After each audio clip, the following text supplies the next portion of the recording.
Sudah 5 terdakwa kasus pembunuhan berencana terhadap Nofriansah Yosua Huta Barat ini dijatuhi vonis. 4 terdakwa diberatkan vonisnya ketimbang tuntutan jaksa, sementara hanya 1 terdakwa yang posisinya diringankan vonisnya ketimbang dari tuntutan jaksa. Lalu apa komentar keluarga soal ini? Saya sudah bersama dengan ayah almarhum Yosua, Pak Samuel Huta Barat. Selega apa Bapak setelah 3 hari Pak di pengadilan melihat vonis yang dilayangkan majelis hakim kepada para terdakwa ini? 4 orang diberatkan dan hanya Eliezer yang diringankan. Selega apa Bapak hari ini? Ya, kita sudah mendapat suatu keadilan ya melalui Pengadilan Negeri Jakarta Selatan, yaitu melalui vonis-vonis majelis hakim selaku perpanjangan tangan Tuhan di dunia ini untuk memberikan keadilan kepada kita. Dalam hal ini 4 orang memang sangat berbeda hukumannya dengan Eliezer. Yang 4 orang ini mulai dari Ferdy Sambo, orang ini tidak menyesali dan tidak meminta maaf secara tulus terhadap kita, termasuk terhadap Tuhan. Kepada kita aja sesama manusia tidak bisa dia minta maaf, apalagi kepada Tuhan.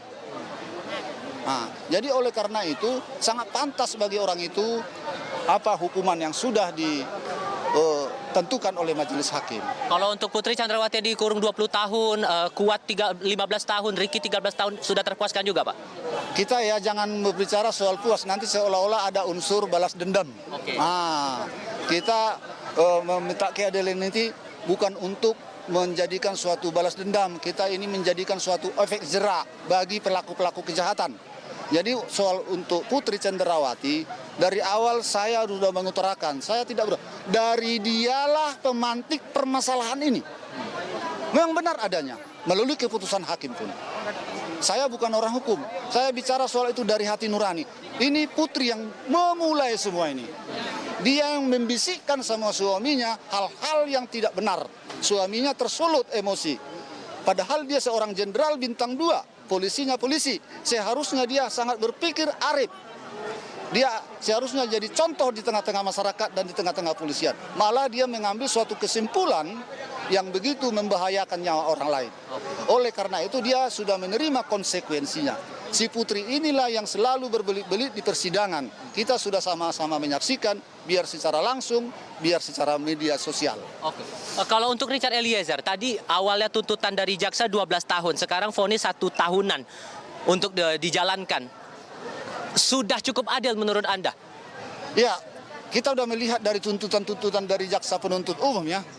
Mulai dari tuntutan jaksa penuntut umum, 3 orang mereka adalah berjamaah hukuman tuntutannya 8 tahun. Ricky Rizal 8 tahun, Kuat Ma'ruf 8 tahun, Putri 8 tahun. Sedangkan si Eliezer 12 tahun, si Ferdy Sambo seumur hidup. Jadi saya menganggap di persidangan ini memang benar-benar berjalan kuasa Tuhan menjamah hati nurani majelis hakim. Ya.